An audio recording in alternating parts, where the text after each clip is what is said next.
moved on. And now, all that we may have left are those standing beside us. And the duty that defines us. He just said the duty that defines us. So there you go. When you do want it to find you, what's happening? Don't go easy. Back with another video, starting a new series here. Halo Wars 2 Blitz mode. This is my new favorite addiction. What it is basically is Halo Wars. If you played Halo Wars 1 like I did, then you'll know how to play like the deathmatch, domination as such. This is like an arcade version of it, so you don't have base that you build or anything. You start off with a spawn point, and then there's 3 capture points on the map. It's fundamentals of it are like that. There's 3 lanes you can go to, so it's kind of like a MOBA that people have said, like LOL or Dota. Ultimately, it's a game of rock, paper, scissors, stones, spread over the map to catch 3 domination points. So as you can see here on your cards, they've got a green person, a green wheel, or a green aeroplane. So, ground troops defeat air vehicles. Vehicles defeat ground troops. Aircraft destroy vehicles, in the loosest terms. So, what you need to do is you get given a deck of 12 cards. You need to create a deck of 12 cards that you think will suit you best when you come up against an enemy which you don't know what he's got in his deck that's best going to suit you to the game. It's a massive learning curve, this game. It really is. Selecting the correct deck, I doubt you'll do it from scratch. No one does. It's all about trial and error. You go in, find which cards you use, and which cards complement your playstyle better, whether you're a defender, whether you're an attacker, however you want to play it. If you want to rush and then go back to your base and turtle there, it's completely up to you, but this is what we need to do. So each character has their own individual leader abilities and certain attributes to their deck. Say, for instance, Forge here, he has a heavy metal card. So if I drop that on top of my armor or my vehicles, it will give them extra armor. He also has a Forge card here, and it's actually a Warthog ability. As you can see, it goes in and he will raise the morale of other troops. He'll absorb damage and regenerate when out of combat. As I said, every leader that is in the game has one of these specialist cards. I've been lucky to play a few games now before I've just got into this, obviously. It's better to know what I'm talking about, at least. And really enjoyed it. Very fortunate, my friend. He's a veteran to the franchise as well as other Halo games, tabletop games as well, Doug117. He gave me some pointers on it. And since then, I've sort of gone off on my own way as well. So it's good to get advice off people. It's good to... I'd recommend watching it on Twitch, watching people play the game, see how they play it, their strategies. But no 2 games are the same. I mean, you'll go in, it depends on the other person's style of play and their personality and how they feel they're going to go with the game. Now, don't worry, if you do get beat, you still do get a good XP bonus. You get 100 XP per game, which is good for taking part. I think I got 400 for winning.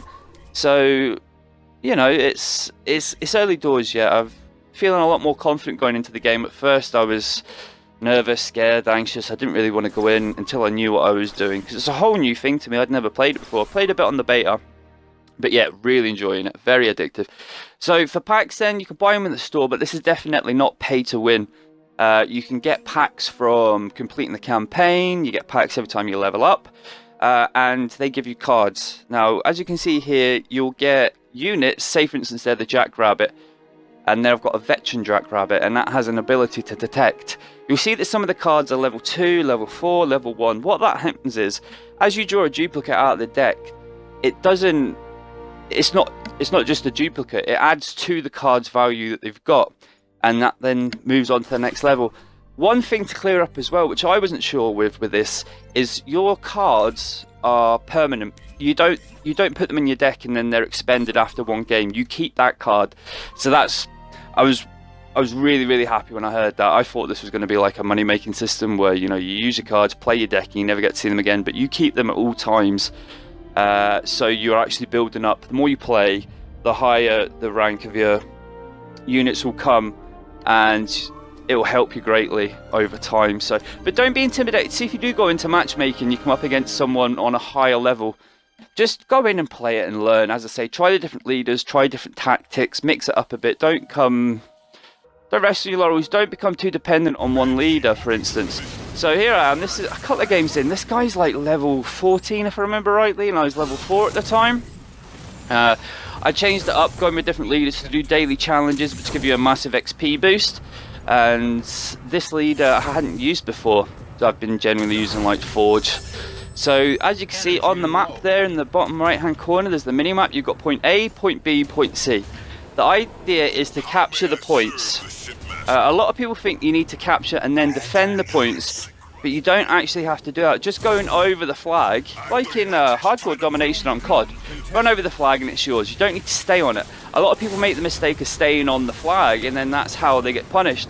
I, for instance, sometimes keep a Banshee or a Warthog or a Jackrabbit back in my base, and I just send it to a flag that's been captured when I see it's not been defended, and then go back to my base with it, and then that way I have got the domination point.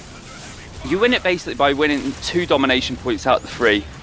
Just like any domination really in most games when you've got 3 points. I can see here then the different units are all in battle. Along the bottom then, on the left hand side of the minimap, I've got my population. So you're allowed 30 units, different cards, different units require different population levels, and then I've got a power level above it. So that, as you can see in the top left hand corner of my deck, is how much power it requires to build that unit. Power also drops around the map, so if you see like these purple energy symbols, which are the exact same as my energy level next to the minimap above the population, you can go and collect these for extra power to build extra units. And that's... I was going to say, it sounds simple, but see, the more you play it, the better you'll understand it and the more familiar you'll become, and it's such a fun game type. Games last 10 minutes, sometimes they can last 5 minutes. I got beat 200-0 by a guy today, and it was over in like literally 4 minutes. But like I say, I wasn't too disheartened. I got some good XP out of it, and I've been leveling up.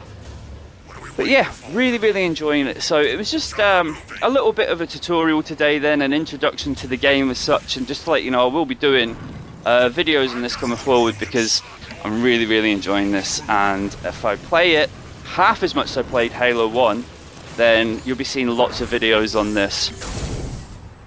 As you can see here then, so different kind of armies I'm building here. What I'm doing is I've got map control, I've got C and A. He's got B, he just keeps going back to B and staying there instead of going to the other flags. I think I left A quite bare on this, which I was quite surprised that he never went near it at all. I took A at the start and then he never went for it at all. I've got a little army going out here. Where are we off to? We're off to B. As I see, he's committed all his forces to C, so he's taken from B round the back to C.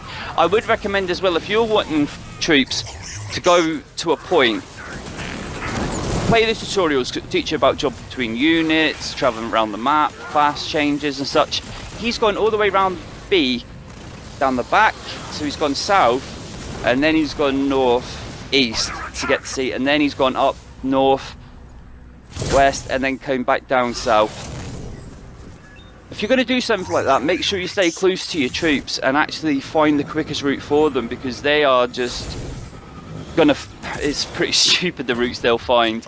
They're not the most effective, it's just a route it takes. So I would say be cautious of that. You can lose units that way. It can also be the slowest route.